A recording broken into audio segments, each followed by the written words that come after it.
जय श्री कृष्णा। राधे राधे।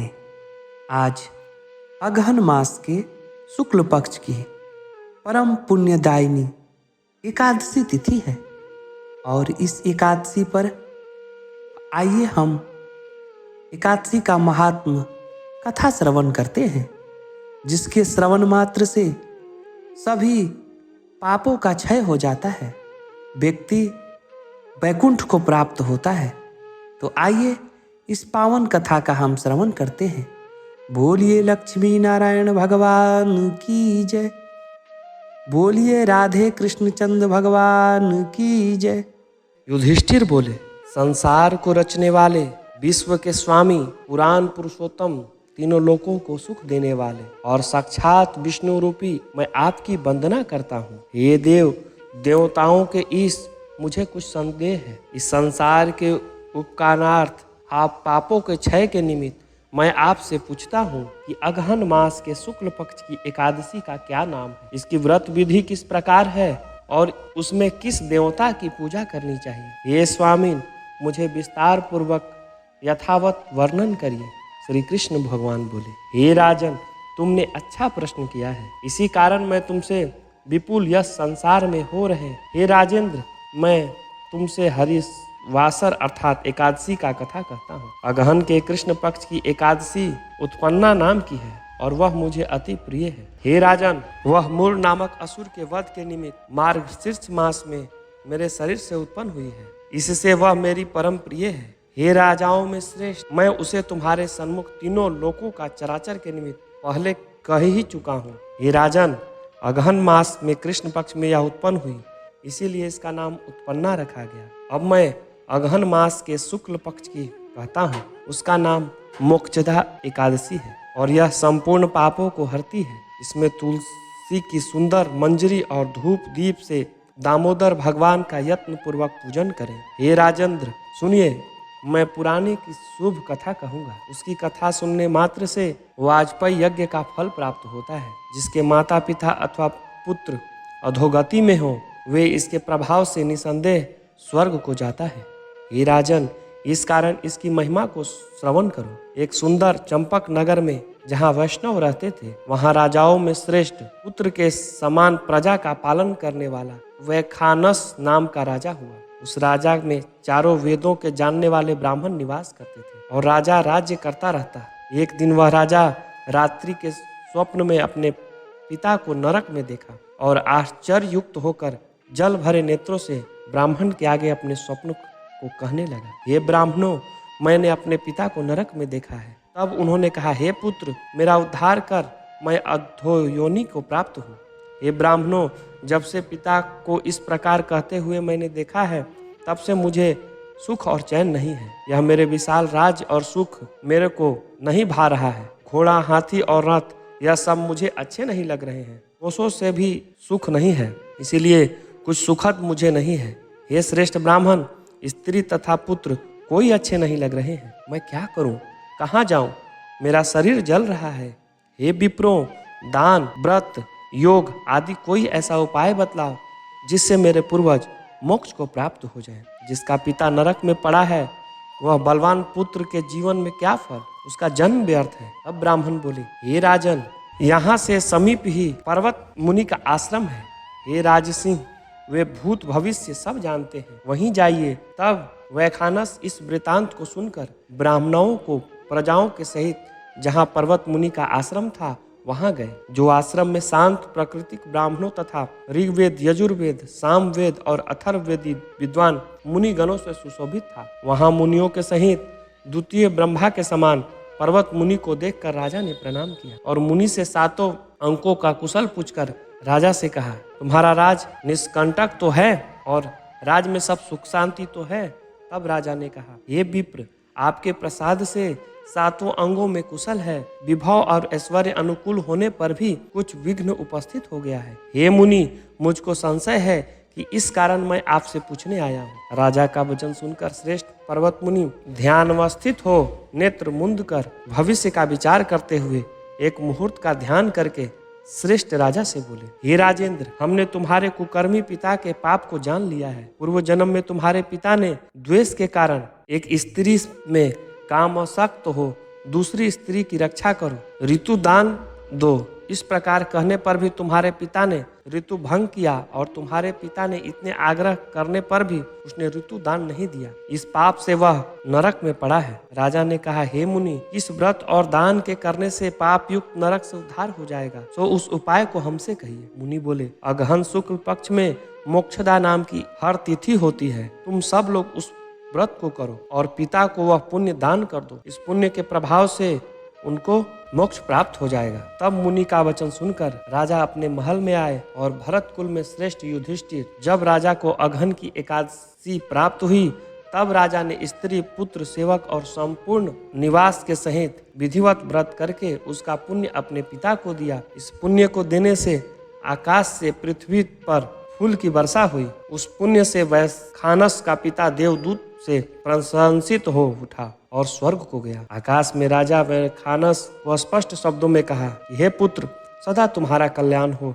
यह कहने के बाद वह स्वर्ग को चला गया। ये राजन, इस प्रकार जो मोक्षदा नाम की एकादशी का व्रत करता है, उसके समस्त पाप नाश हो जाते हैं और अंत में वह मोक्ष को प्राप्त होता है। इससे बड़ी मोक्षदात्री, निर्मल और शुभ एकादशी कोई नहीं है। जिन लोगों ने इसका व्रत किया है, उनके पुण्य की संख्या हम भी नहीं जानते हैं। स्वर्ग और मोक्ष को प्रदान करने वाला यह चिंतामणि के समान है। इस प्रकार मार्गशीर्ष मास के शुक्ल पक्ष की एकादशी का महात्म समाप्त हुआ। आइए अब हम इस एकादशी पे एक भगवान विष्णु की बड़ी ही दुर्लभ कथा का श्रवण करते हुआ।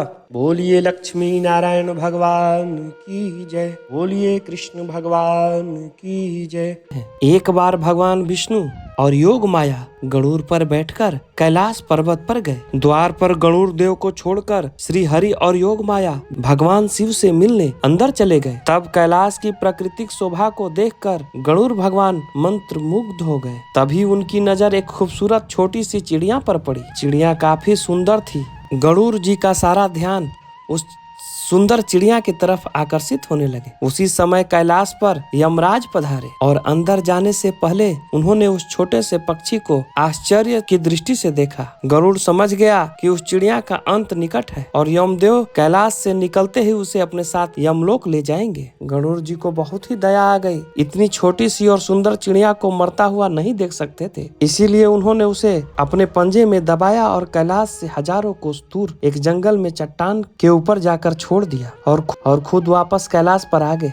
आखिरकार जब यम बाहर आए तो गरुड़ ने पूछ ही लिया कि आपने उस चिड़िया को इतना आश्चर्य भरी नजरों से क्यों देखा था। तब यम बोले, गरुड़, जब मैं उस चिड़िया को देखा तो जो मुझे ज्ञात हुआ कि वह चिड़िया कुछ ही पल के बाद यहाँ से हजारों कोस दूर एक नाग द्वारा खा ली जाएगी। मैं सोच रहा था कि वो इतनी जल्दी इतनी दूर कैसे जाएगी, पर अब जब वो यहाँ नहीं है तो निश्चित ही वह मर चुकी होगी। गरुड़ समझ गए कि मृत्यु टाले नहीं टलती है, चाहे कितनी भी चतुराई की जाए। आइए हम एक और प्रचलित कथा श्रवण करते हैं। एक राजा के राज्य में सभी लोग एकादशी का व्रत रखते थे। प्रजा तथा नौकर चाकरों से लेकर पशुओं तक को एकादशी के दिन अन्न नहीं दिया जाता था। एक दिन किसी दूसरे राज्य का एक व्यक्ति राजा के पास आकर बोला, महाराज, कृपया करके मुझे नौकरी पर रख ले। तब राजा ने उसके सामने एक शर्त रखी कि ठीक है, रख लेते हैं, किंतु रोज तुम्हें खाने को सब कुछ मिलेगा, लेकिन एकादशी को अन्न नहीं मिलेगा। वह व्यक्ति उस समय तो हाँ कर ली, पर एकादशी के दिन जब उसे फलाहार का सामान दिया गया तो वह राजा के सामने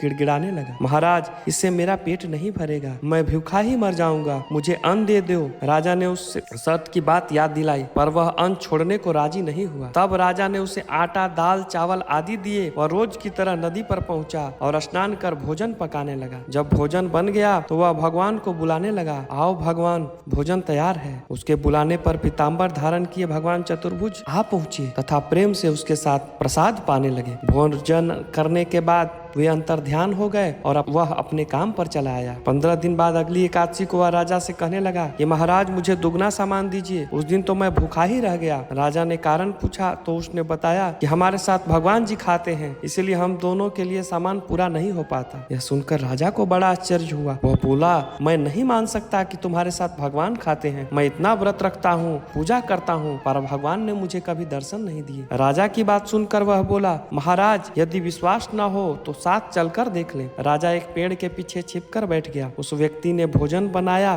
तथा भगवान को शाम तक पुकारता रहा, परंतु भगवान न आए। अंत में उसने कहा, हे भगवान, यदि आप नहीं आए तो मैं नदी में कूदकर प्राण त्याग दूंगा। लेकिन भगवान नहीं आए। तब वह प्राण त्यागने के उद्देश्य से नदी की तरफ बढ़ा और त्यागने का दृढ़ निश्चय करके जैसे ही कूदने लगा तैसे ही भगवान प्रकट होकर उसे रोक लिया और साथ बैठकर भोजन करने लगे। खा पी कर उसे अपने विमान में बिठाकर अपने धाम ले गए। यह देख राजा ने सोचा कि व्रत उपवास से तब तक कोई फायदा नहीं होता जब तक मन शुद्ध न हो। इससे राजा को ज्ञान मिला और वह भी मन से व्रत उपवास करने लगा। अंत में स्वर्ग को प्राप्त हुआ। बोलिए लक्ष्मी नारायण भगवान की जय। बोलिए विष्णु भगवान की जय। एकादशी के दिन माँ तुलसी की कथा जरूर सुननी चाहिए। तो आइए हम कथा श्रवण करते हैं। सावर्णी मुनि की पुत्री तुलसी अपूर्व सुंदरी थी। उनकी इच्छा थी कि उनका विवाह भगवान नारायण के साथ हो।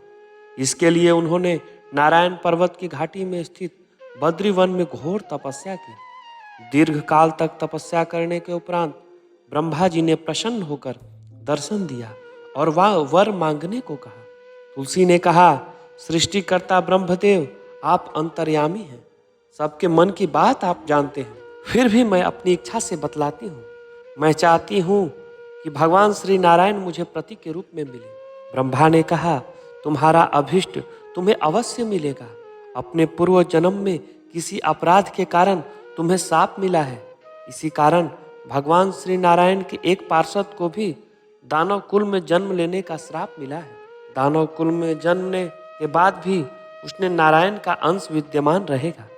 इसीलिए इस जन्म के पूर्व जन्म के पाप के शमन के लिए संपूर्ण नारायण तो नहीं, लेकिन नारायण के अंश युक्त दानव कुल में जन्मे शापग्रस्त पार्षद से तुम्हारा विवाह हो। श्राप मुक्त होने पर भगवान श्री नारायण सदा के लिए तुम्हें पति के रूप में प्राप्त होंगे। तुलसी ने ब्रह्मा के इस वर को स्वीकार किया, क्योंकि मानव कुल में जन्म के कारण उसी मायावी भोग तो भोगना ही था। तुलसी बद्री वन में ही रहने लगी। नारायण का वह पार्षद दानव कुल में शंखचूड़ नाम से पैदा हुआ। कुछ दिन के बाद वह भ्रमण करता हुआ बद्री वन में आया। वहां तुलसी को देखकर वह उस पर मुग्ध हो गया। तुलसी के सामने उसने अपने साथ विवाह का प्रस्ताव रखा। इतने में ही वहां ब्रह्मा जी आ गए और तुलसी से कहा, तुलसी, शंखचूड़ को देखो, कैसा देवोपम इसका स्वरूप है। दानव कुल में जन्म लेने के बाद भी लगता है जैसे इसके शरीर में नारायण का वास हो। तुम प्रस्ताव को स्वीकार कर लो। तुलसी को भी लगा कि इसकी तपस्या पूर्ण हुई, उसे इच्छित फल मिला है। शंखचूड़ के साथ उसका गांधर्व विवाह हो गया और वह शंखचूड़ के साथ उसके महल में पत्नी बनकर आ गई। शंखचूड़ ने अपनी परम सुंदरता सती साध्वी पत्नी तुलसी के साथ बहुत दिनों तक राज्य किया। उसने अपने राज्य का इतना विस्तार किया कि देवलोक तक उसने अधिकार में कर लिया। स्वर्ग का सुख भोगने वाले देवताओं की दशा भिखारियों जैसी हो गई। शंखचूड़ किसी को कष्ट नहीं देता था, पर अधिकार और राज्य छीन जाने के कारण सारे देवता मिलकर ब्रह्मा विष्णु शिव की सभा में गए तथा अपनी विपत्ति सुनाई। ब्रह्मा जी ने कहा, तुलसी परम साध्वी है, उसका विवाह शंखचूड़ से मैंने ही कराया था। शंखचूड़ को तब तक नहीं हराया जा सकता है जब तक तुलसी को न छला जाए। विष्णु ने कहा, शंखचूड़ पूर्व जन्म में मेरे श्राप के कारण उसे दैत्य कुल में जन्म लेना पड़ा। इस जन्म में भी मेरा अंश उसमें व्याप्त है। साथ ही तुलसी के पतिव्रत धर्म से वह अजय है। फिर देवताओं की सहमति से भगवान शिव ने शंखचूड़ के पास संदेश भेजा, या तो वह देवताओं का राज लौटा दे या फिर उनसे युद्ध करे। शंखचूड़ शंकर के पास पहुंचा और उसने कहा, हे देवादि देव, आपके लिए देवताओं का पक्ष लेना उचित नहीं है। राज्य बढ़ाना हर राजा का कर्तव्य है। मैं किसी को दुखी नहीं कर रहा हूँ। देवताओं से कहिए कि वे मेरी प्रजा होकर रहें। मैंने आपका भी कोई अपमान नहीं किया है। हमारा आपका युद्ध शोभा नहीं देगा। अगर आप हार गए तो बड़ी लज्जा की बात होगी। मैं हार गया तो आपकी कीर्ति बहुत अधिक नहीं बढ़ेगी। भगवान शंकर हंसे। वो तो सब रहस्य समझते थे। तुलसी और शंखचूड़ के पूर्व जन्म के साप की अवधि लगभग पूरी हो चुकी थी। बोले, इसमें कीर्ति और लज्जा की बात नहीं है। तुम देवताओं को राज्य लौटाकर उन्हें उनके पद पर प्रतिष्ठित होने दो। युद्ध से बचने का एक यही उपाय है। शंखचूड़ ने कहा, मैंने युद्ध के बल से देवलोक जीता है। कोई उसे युद्ध के द्वारा ही वापस ले सकता है। यह मेरा अंतिम उत्तर है। मैं जा रहा हूँ।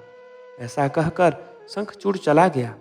उसने अपनी पत्नी तुलसी को सारी बातें बताई और कहा, कर्म भोग सब काल सूत्र में बंधा है।